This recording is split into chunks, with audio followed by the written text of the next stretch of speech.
Welcome back to Dead Pine Archives. My name is Dan, and I'm here with my three co-hosts, Neil, Zachary, and Kelly. Hooroo. Hello. Hello, everybody. My name is Zach. Oh, boy. Yeah, I don't know how I feel about that. Anyways, today we are going over a story with Neil. Neil, what story are we doing? We are And we still have Junie with us. She wanted to make sure that I said that. still got Junie. She is ready to help her dad tell the story of Seven Gables Road. Oh, I didn't know we had one of those. We do. I only knew Whoa. 6. Wonderful. Where's your soundboard when we need it? There it is. All right. Got it. We got there. We need the applause one. Oh, you don't need that. Certainly not. Oh, he does. He just will not use it for you. I changed it out. I think it's time to go. All right. So today we're going to talk about one of Michigan's creepiest little back roads, Seven Gables Road in Dansville, Michigan. So located just outside of Lansing, Seven Gables Road has become known for its hauntings amongst supernatural investigators across the U.S. A one-lane dirt path that leads into the woods, giving new meaning to the term dead end. Right. So to be clear, this has nothing to do with the Nathaniel Hawthorne novel of a similar name, House of the Seven Gables, that is in Salem, Massachusetts, and we've been there. We have. That's cool. Cool little house. It is very cool. And yeah, he wrote the novel while he was there and then called it that, which is interesting because that novel does have to do with like a land dispute through like generations. And that kind of ties into what we're going to talk about today. Quick question. Why? Well, maybe you'll say this later, but why is it called the Six Gables? Seven Gables. Seven? I thought it was a 6. No, that was the one. You made a joke. Ah, ha, ha. Look, you've ruined all the facts now. I am so good at all this. So we'll get to that. Okay. What is a gable? That's not like a house thing, right? We learned that. We do. We did. So a gable is where in some houses where the roof pitches and kind of makes like a triangle shape. Okay. Some houses will have those like above each window on the second floor, or, you know, one right above the doorway and then one for the house as a whole. So those are gables and you can count numerous ones. Also, the Seven Gables has 7 of them. You have one. They named a road after Gables. Okay. 6 of them. 7 of them. They named the road after the house that had them. That's even. Oh, so there was another house with 7. Yes. That might even be worse. Okay. So what came first, the house or the road? That's a great question. Now, as with most good ghost stories, there isn't just one version. There are a couple variations floating around out there, and all of them involve an old house and a not-so-friendly woman people like to call a witch. I thought you were just going to be like, the people like to call a bitch. Very close. The most popular version goes something like this. At where now marks the dead end of Seven Gables Road, just off East Dexter Trail, tucked away in the Dansville State Game Area, there's a lonely, rusted, and padlocked gate that marks the threshold to a place of pure evil.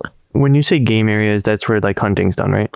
Yes, it's not like board game area. That's They just have Twister in the middle of the hole. Neil, you're saying it weird. It's called an arcade. A powerful curse haunts the road beyond, cast by the witch who lived in a house tucked into the woods. The curse was pretty specific. If you are on the other side of the gate, exploring her land, and you hear a woman scream, the last person over the gate will be dead within 3 days. Oh my God. Last over, first to die. Oh, I'm fat. I'll be the last one over. Damn it. Oh, see, I don't know why when you said last over, I was like the last one to make it over the fence. Onto her land will be the first one to die in 3 days. Well, if I hear a scream, I just won't go over it then. And the last person before me is the one who goes. That's fair. No, absolutely. So, Unless if she means like once everyone's on there and then they hear a scream, whoever was last dies. I think that's more so it. Oh, I thought it was like the last person to get back over the fence after they scream. So that one feels like it should better. be that. But it doesn't say that. It says the opposite. It does like specifically say the last one who crosses into the territory will be the first. This discussion feels very like, how are you going to wake up dead? That shouldn't be redundant. You can't wake up dead. All right. So the story of the witch takes place sometime in the 1800s.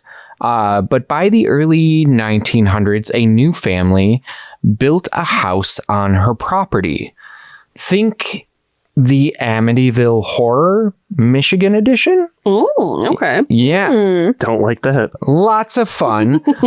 So as legend goes, the father started to go crazy, and one night he murders his whole family, hanging them from each of the gables of the house. I'm sorry. Wait. Oh my God. Big family. Is this house still there? Gables. No, we'll get to Well, that. you know what? Honestly, good. That needs to hurt down. So let me finish that sentence. Each of the Sorry. gables of the house, he then set the house on fire, He did what needed to be done. walked across the property, and hung himself from what people call the hanging tree. Oh my gosh. I like that he did this in a way that's like, ran out of gables. It's literally the Where's the nearest I street? didn't save a gable for He's like- myself. Gosh dang it, now I gotta walk. I did not think this through, and it is embarrassing, so I will have to set it on fire. like, hours counted. I didn't count myself in the 7. Time to build. Should have bought a house of 8 gables.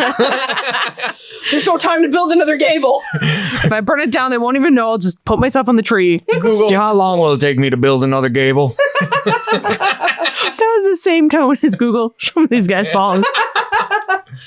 Google, show me this man's gables. The walk of shame over to the hanging tree. Or maybe it was like... It's like Charlie Brown had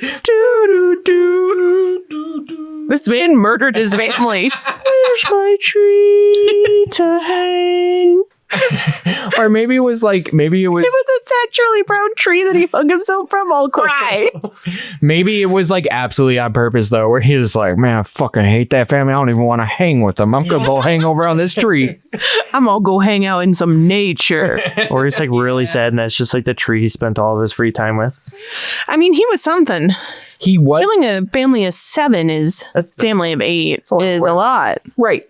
So now there is a third version of this story. Oh, okay. In this telling, the so-called witch lived on the land, and according to lore, some thieves or maybe just angry locals, depending on who's telling it, came through, trapped her inside her home, and set the place on fire. But before the flames took her, she laid down a curse, a final act of vengeance. She swore the land would never be livable again, and that anyone who tried to make a life there would suffer as she did.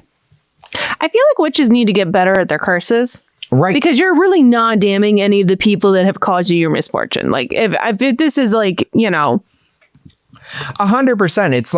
It's like a one size fits all, just like this kind of magic is essentially just a booby trap, right? It's just a fuck it chicken strips. Like, yeah. It's like, I'm going to inconvenience the land on which you stand and also future generations that don't know who I am. I'm gonna curse this understand. I'm gonna curse this stairwell so the next person who walks up it gets hit with a paint can. Yeah. I get the whole like, oh, and McAllister. I get like the whole like, you and your children will forever be cursed. Like, sure, I guess, whatever. But like, why wouldn't you just do a curse that would happen like the next day and have me like, oh, you burn me in my house. Guess what? You get burned in yours. It's never an instantaneous one. It's a long con. Just, Yeah. I feel like maybe that's just like the perspective of like, we're talking like 1800s and earlier, right? Where everything was like, I will curse you for generations, not like, I'll fucking cancel you on Facebook, right? Oh, yeah. Yeah. Yeah, that sounds all right. Also, like, generations happened a lot faster. A lot faster. Yeah, at least families of 8. Yeah, it was like, oh, I'm going to make the rest of your life miserable. It's like, well, I'm 35, so you got about 5 years. Yeah, if I'm lucky. If I'm lucky. I don't get dysentery tomorrow. Which might happen. In her book, Paranormal Lansing, author Nicole Bray talks about a conversation she had with a local who offered up a pretty strange explanation for why this area got so abandoned in the first place. According to them, the land around the Seven Gables was once dealing with a rattlesnake infestation. By Lansing? I know we can have rattlesnakes, Freaking but thank you. I thought they were South Michigan. No, they're in Ann Arbor. We heard one when we were walking through. There's a nature preserve in Ann Arbor. I'm not going there. I was not there. We were. It was just. You said we, and I was like, It was his old friends. It was the royal we. No, it was me and Jen and Drake and Ann. oh Yeah. yeah, that makes Oh, sense. never mind. It was his current friends, just not us apparently. Better friends. So Michigan does have rattlesnakes, but this local claimed the infestation got so bad that people had no choice but to leave their homes behind. And that's gotta be really bad. I'm seeing one rattlesnake in my area and I'm gone. I know, but maybe it people was live in Zach's Australia. ancestor who just lived there. And it was like, I have to burn a house. That's why Zachary's irrationally scared of every snake he's ever seen because our family's been cursed. I literally I didn't get that curse, at but the zoo. Every time I go when I go to the reptile house, the first snake I see, I get he has them. a whole thing. It's a little mantra, and I tell them that I won't attack their kind if they don't attack mine. Which you think he's joking. He is not. The last time we were there, the snake actually slithered up to the window and was staring at me, and I thought it was going to try to. All right, Harry Potter, were you parcel tonguing? It kind of felt like that. I was his friend that works at Nate when he works there. He was literally like, it's probably feeding time. Yeah, they were listening for food, but I might have been the food. Yeah, it could tell you were sure. That's why I have this little deal. Deal with the snakes. Yeah. All right. No. That makes sense. So Does it? Zach lore. So that's why they say the land was abandoned in the first place, which actually kind of lends itself perfectly to the cursed land explanation, right? Yeah. Oh, a witch put a curse on this land, and now there's friggin' rattlesnakes. I will say, if someone was like, hey, that girl just cursed this entire land, and then I, within a year saw a bunch of rattlesnakes, I'd be like, yeah, I think she did. Yeah. Too many motherfucking snakes Bathsheba put a curse on me, and now snakes are manifesting on the property. That would be my nightmare. So Yeah. that kind of abandonment of the property, right? It sets the stage for ghost stories to take root. If you think about it, a bunch of homes or, this whole plot of land left to decay in the woods with no clear explanation and overgrown foundations just sitting out there in the middle of nowhere, that's prime haunted real estate. Oh, hell yeah. It's free real estate. It's free real estate. These are the three main versions of the story, and they all kind of interconnect. They could work together. There is no record of any of that ever happening. Of course not. There's no record of a witch. There's no record of a house being burnt down. There's no record of a man killing his entire family and hanging them from the gable. Is there a record of these snakes? Because that's all I'm hold up on. The snakes definitely exist in Michigan. Well, yeah, but he meant the infestation. Oh. I don't think so. I might stay here then. Where else are you going to go? You can only go colder. Antarctica only has Alice bear snakes. would refuse. Also, bear snakes, Yeah, she is not a cold weather. She had her way, you guys would be like Florida, I feel. More snakes. More snakes? Yeah, a lot more snakes. Lots more snakes. Scary snakes. Yeah. Yes, scarier snakes for sure. Yeah. Drop you in the Everglades. See? Junie doesn't like it. Oh, big girl. She's going snakes. I don't like it. I don't fuck with snakes. Snakes. I love that song. She's like, no, give me the cold. Over time, people started arguing about which of these foundations belong to the infamous witch house. Some say it's the one closest to the gate. Others swear it's further back, deeper into the game area, and with no real records or markers left behind. It's all just speculation. So what's true and what's legend here?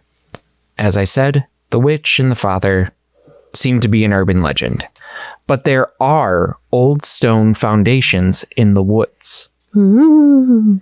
The site was also, and this is kind of where shit gets real. The site was also involved in two very real and very sad murders. Oh, all right. So we have actual proven murders. Yes. No, the first one was on July 9th, 1970, where 16-year-old Lori Murninghan, who was the daughter of Lansing's then mayor, was kidnapped and murdered. Her body was discovered near Seven Gables Road, and her killer was never found. Ooh. Of course not. So 35 years later, almost to the date, on July 2nd, 2005, the body of 7-year-old Ricky Holland, Oh. a resident of Dansville, was also discovered in the state game area near Seven Gables Road. Ricky's adoptive parents had murdered him and coincidentally dumped his body in almost the exact location where Laurie Murninghan had been found.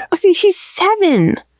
Yeah. Yeah. In my notes, it says, "Cowabummer." Oh my God. It's a bummer. It is a bummer. That's a 7-year-old child. Yeah. God, just give him back to the state. Right. But you have this kind of like actual, like this is real shit, right? So you have these real murders being committed around the area that already has like a little bit of spooky lore. And I think that only fuels people up further, right? Yeah, no, once it's like a child involved, I get really like, well, everyone does, but like it's just really bumming, and I don't even necessarily want any gory, gruesome like details. Did it say anything about how they were both murdered? Where is it like any similarities? Just they were both murdered. They were both. Snake bites. I'm sorry, that was aggressive. Please continue. It was not snake bites. Okay, I just was wondering. Just Yeah, I mean, it makes sense to at least see if there's any comparisons. But that I didn't even look further into their murders. I just saw that was a true thing, and I was like, that's maybe enough. no, yeah, But yeah. that's a good question, though. Again, like you're gonna get sad real So quick try if not you to- start looking into that. But not trying to I screw mean- yourself. yeah, oh, that's fucked though. So enter Christopher Greenshields, who is a lifelong resident of Mason, Michigan. He said he's been hiking the trails beyond Seven Gables Road gate for over 30 years. Well, that seems like a bad idea. There'd be enough room for you to just be like, I'm going to continuously do this for 30. I mean, how many times do you walk down the same trail? I don't hike What it. did you get? Yeah, but hiking and like, is it like hardcore hiking, or is it I'm just walking in the woods with a stick? If you call it hiking, it should be hardcore hiking, in my opinion. Yeah, yeah. Well, then I don't how do you agree. differentiate hardcore hiking from regular hiking? You It's hike. just one thing. You walk on your hands. Yeah. You do it backwards. Oh, all right. Christopher Greenshields claims he knows the area better than most, and he says he's had his own run-in with the legend. One night, while camping out there with a friend, something happened that he's never quite been able to explain. It was dead quiet, about 2 a.m, he says. Then out of nowhere, we heard what sounded like a woman screaming, and it was close. They searched the woods, but there was no signs of anyone else. Just the scream echoing through the trees. Greenshields went on to write a book about his experiences called The Witch of Seven Gables, Volume 1. And he claims he's one of the few people who knows exactly where the witch house once stood. So this is where, like, I'm like, okay, guy, anybody, maybe he's local and he's like, oh, I walk those. I know exactly where it is. Like, whatever. Lonely road. So then I found this article of him talking to like the Lansing local ABC affiliate, right? According to an ABC 13 report from 2019, Greenshields joined a group that included a medium and the founder of the Michigan Area Paranormal Society to investigate the area on a chilly October night. Did they get a really cool theme song? What would it have sounded like, Dan? Well, it really depends on their vibe. What was it? Can you say the team again? Michigan Area Paranormal Society. Maps. Third the maps, third the maps, third the maps. I think that one might be copyrighted a little bit. I said they're the maps, not I'm the map. Wow, now we got to cut that. Dora's going to sue the shit out of us. So on that chilly October night, they reported seeing shadow people staring at them from the path. They found orbs and photos taken, and some even reported hearing ghostly whispers. One interesting detail in this article is a quote from Gary Gerke, which is fun to say. Gurk in my leg. Cat dick. Stop being a gurk. Kelly's so tired. I don't even know if that finally is pronounced right. I'm going to go with Gary Gerke, though, because Gary Gerke is just fun to say. Gary Gerke. Anyways, Gary Gerke is the founder of MAPS, the Michigan Area Paranormal Society. Good for you, man. After walking for close to 3/4 of a mile, the group had stopped and Gerke turned his flashlight upwards and began illuminating a huge tree that was close to the trail. He noted to the ABC News reporter that, quote, "This is what's been passed down in urban legend as the hanging tree." Oh, so they have a tree that they like. So is there there a foundation of that like one house by that tree?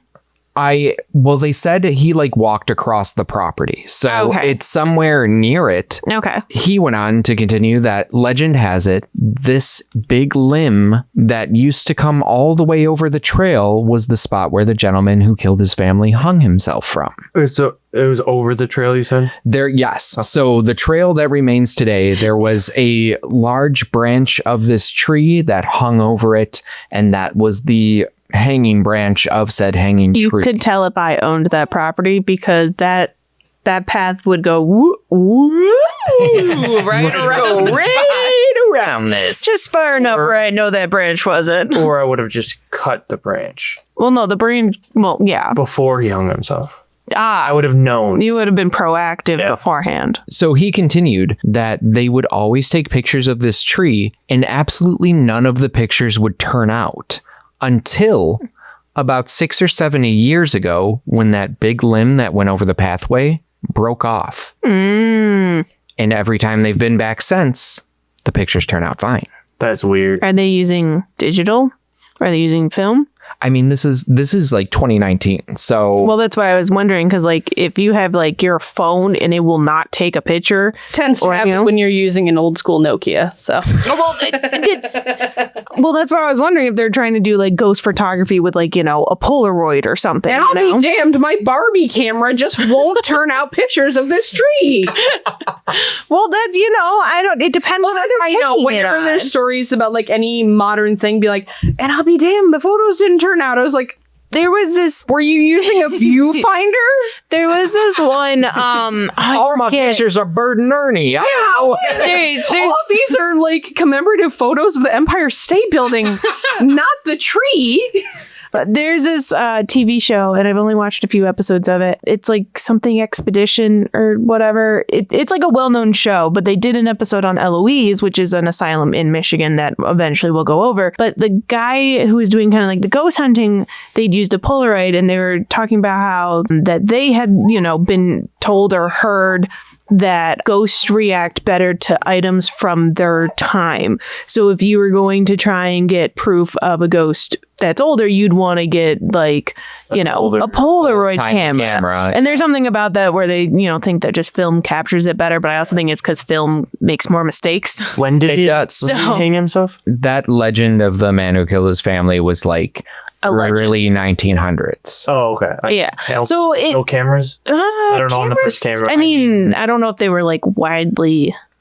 They weren't like you could get portraits done. Like photography was a thing, but I don't think it was like a consumer thing yet. Like you'd have to have someone over to the house with their big. Wait, ghost, don't move. I have to load up the powder and I need you to stay still for 15 minutes. Wait for the flash. Wow, this photo doesn't look perfect. Something's blurry. It's a ghost. Well, Anyways, it was just a random thought that came into my head, but I did wonder what they were using. That does make a lot of sense, though. I don't know if it has any merit, but No, I like I that. will say that episode was really freaky. Was it It was the one? at something Eloise? Expedition, I swear. I can't remember it. Well, we're gonna have to revisit that when we do an episode on Eloise. Yeah, it's a really good, it's like a 2-parter like episode. And it actually, like, watching it as someone who loves watching ghost hunting shows because they're just really corny and they never find anything that you're like, ooh.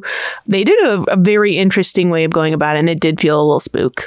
Ooh, all right. Mm-hmm. In my research about this place, I stumbled across a Facebook group dedicated to the site. Oh, yeah. And it's I'm so sorry. It says the first commercial camera was 1839. Louis Daguerre introduced he just made his name into something weird. Daguerreotype? I don't fucking know. The first commercially successful for photographic process. It's unlike this other one, blah, blah, blah. Made from a polished sheet of silver-plated copper.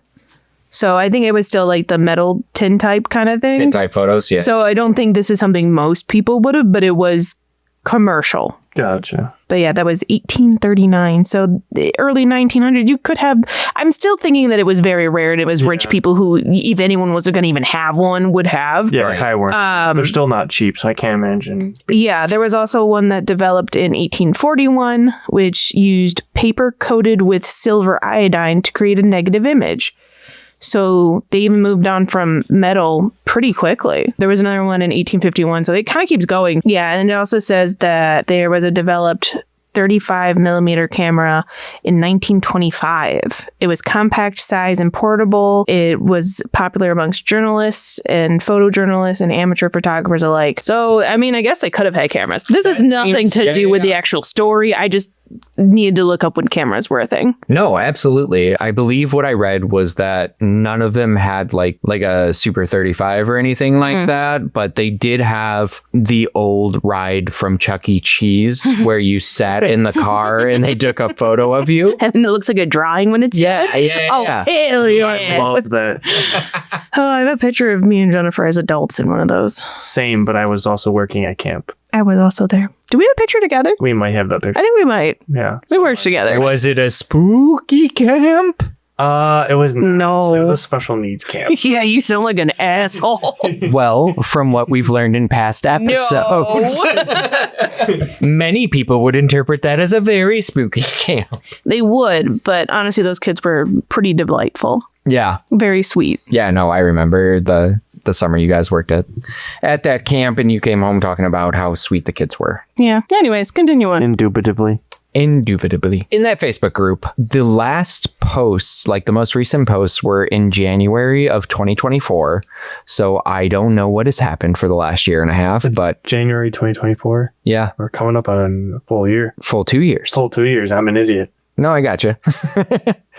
But people were reporting activity that they had encountered in the area, which is cool because somebody found like historical images of the actual house. Oh, that's cool. Yeah, Ooh. which we will share on the Instagram. Yes. But one of the last posts I thought was really interesting.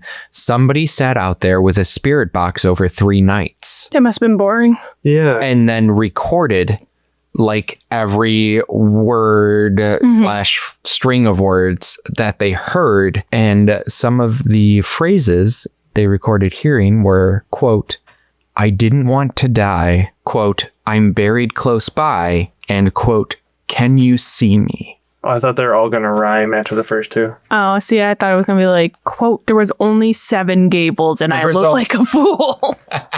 The 8th gable was not finished yet. I should have but- made an extra gable. But that's spooky. I wonder, because they Can seem you to imagine? buried nearby. Oh, I'd shit myself. Oh my God. Yeah. Well, that in like literally, if I'm sitting like pitch black in the woods and I have a spirit box going, it's just, and then I hear, "Can you see me?" No, I can't because I'm running. I don't have I my was glass. thinking, if I'm sitting out there and I hear like I'm buried nearby, I'll be like, I could dig anywhere. You need to give me more than that. You're gonna need to be way more specific. Give me a direction. But This even isn't like, holes. Right. but even like listening to like those 3 things that they said, that person's got to feel guilty that they can't. I mean, that's not their property. They can't just like dig it up, but also you can't go to the police and be like, "Hey, we need to dig up this area because I heard on my box, told me there's a dead body around here." But like, then you go to jail. if you like do fully believe in it, then you've heard someone pleading for you to like find them and they didn't want to be there and they didn't want to die, and you're just leaving that soul now buried somewhere around where you were. Like that sucks. Which is like one thing. So it's one thing to hear those voices if you are a true believer when it comes to the paranormal or, you know, something after. But it's a different story when it's like, oh, there's fun of like the lore and the legend behind it of like, oh, but there's no documentation. So who knows? It's like whatever. But there's like people like we talked about there's 2 kids who died there. Yeah. You know? So what's saying that there was a 3rd one that was never found? Right. Like there's just a lot of stuff that like it's in that weird realm of like there is no proof and you can't just go off of hunches sometimes or go off of like random things. but like there's a legal point of that you can't just start digging places that are not public. Like, I don't know. I assume this might be more of a public place now. I don't know if it's privately owned, but you Isn't can't. it gated off? So it's like it's a rusty looking gate that's like just to stop car traffic because it's literally one lane. Oh, But it's so DNR, the Department of Natural Resources can get on it with a truck, but nobody else can. Yeah, so it's just one of those things where you're like, I can get in a lot of trouble for like dicking around and doing weird stuff that might not be real and not matter, but then also like I feel like I should, but you have to deal with like the legality of it all, which is hard. Where do you draw the line of where you think you're being kind of like, influenced by like silly things, or where you're actually hearing a soul being like, hey, please find me. Right. And that's, that's up to the individual, right? Yeah. And then if you do find that body and let's say it's somehow newer, you're going to be very suspicious. They'll be like, oh, so you heard a ghost say, come find me. And then all of a sudden you found the body. That's very interesting. That sounds like something out of like a made for TV movie, right? Or like a Nicholas Sparks novel. Dead body. Yeah, exactly. The whole Office quote that I'm too good at that it'll be copyrighted immediately. Oh yeah, I believe it. But yeah, no, that's God, that would keep me up, I think, for like the rest of my life. I don't think I'd ever get over that. If I heard those three things, like Right. I would be like, so sorry. Sound like you're trying to get some help. I have to go, Right. but I Let will me get the regret next not customer helping you. service representative over here. I gotta go get my manager. I can't be here. Yeah, this isn't my level. This is manager level. Sorry. That would fuck me up for life. That's fair. And I wonder like what recourse there, like what action can you have besides calling the DNR and be like, hey, I don't know if you got like cadaver dogs or anything, but like maybe check around here. And then you're gonna be like, why? What proof do you have? I mean, they might be like, okay, it's a weird street and weird things happen, so maybe we will. But especially when you get into like government officials and stuff, or like government funded things, I feel like they're like, we're busy, we're understaffed, we don't have time for this. Also, like, we don't care. So this is very one of low the on our three. priority list. Yeah. 100% without any like factual evidence. Yeah. Without any evidence that actually leads there besides a ghost talk to me. And again, they would just find it very suspicious of how did you come across this knowledge? If you didn't even find the body, why do you think there's a body here? Like, do you know something in a different way? And I'm sure, I am sure they have gotten calls, right? Like they've had to over the course of however many years people have been looking at this spot as a haunted spot. And they're probably like, oh, somebody's calling about Seven Gables Road again. Great. We'll send him to the Seven Gables Road voicemail box. It's full. It's been full since 63. So even if none of the stories about curses or witches are true, even if the rattlesnake thing is just old rural gossip, there's something about that stretch of road that makes people uneasy. Maybe it's the isolation, maybe it's the power of suggestion. But when the sun sets over that lonely road and the wind picks up through the trees as you wander past the gate into that tunnel of forest, it doesn't really matter, does it? No, it's spooky as hell. Junie doesn't like it. Saying, Dad, we're not going there. It's not happening. First birthday party. Yay! You're going to learn your first gable. Don't worry. And don't worry, Junie. This branch isn't there anymore, so all the pictures will turn out fine. Yeah, exactly. Nothing's going to mess with your photos. Everyone can build their own gable. What a fun first birthday. I feel like it'll be like one of those little kid houses, the playhouses. Exactly. How many gables on the cake? She'll be keeping a suspicious eye on Neil the whole time to make sure that the family does not fall at his hand. And one for me. The second I see 3 gables, we're going to be like, make another gable, make another gable. I'm uncomfortable. It's fine. It'll be fine. That's what I got I had never heard that, so that's really cool. I'm not cool, but cool. It's an interesting story. Literally after every story, I'm like, that was really cool. That was really like fun. Death and decay and bad. more death. It was, and kids who are disfigured. That's so cool. This is so much fun. Heavy sarcasm there. Do not take me seriously.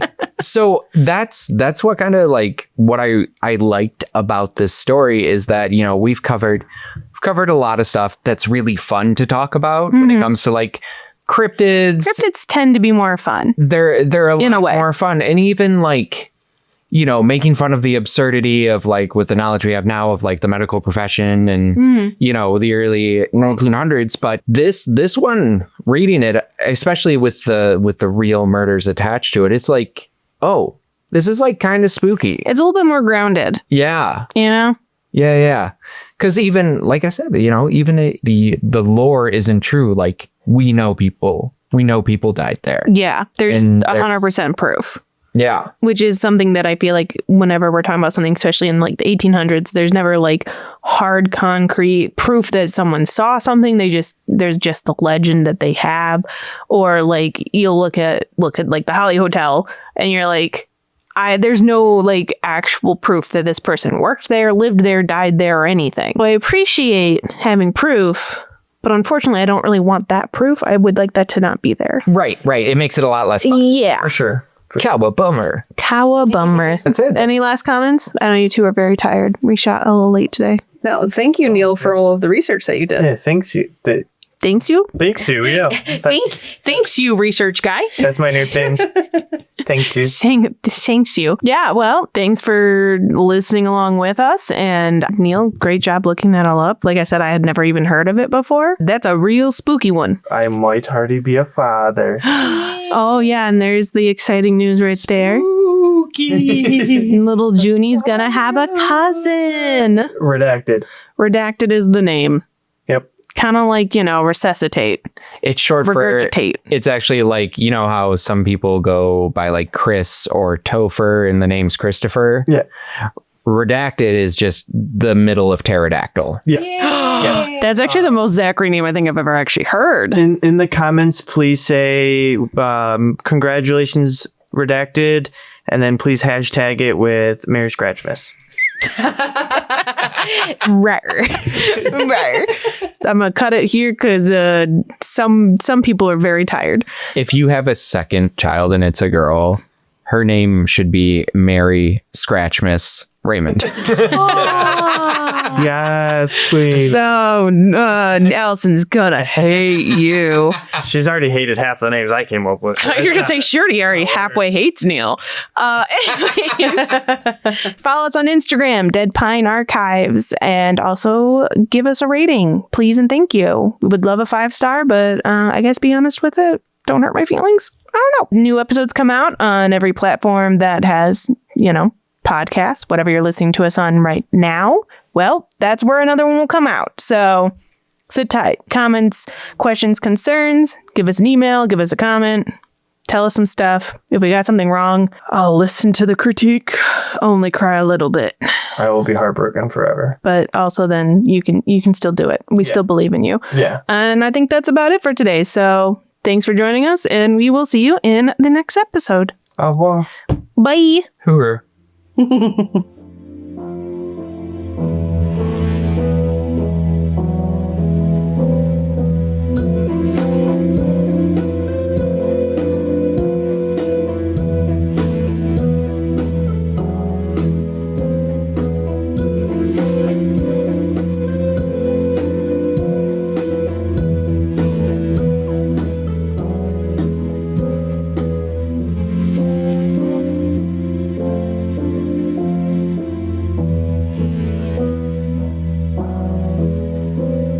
Lemony Snicket was always right. About Everything, but only the one that was Neil Patrick Harris. What? I don't know. I was just thinking of something random. he was thinking of a series of unfortunate events, but then he was only I talking about, got Lemony Snicket. but like, Yeah. which is so weird because I was literally just talking about series of unfortunate events with some friends the other day. You're welcome, but I am your. I was talking about the books. I'm your only friend. Yeah, we were having that discussion. Yeah. That's what made me think of it.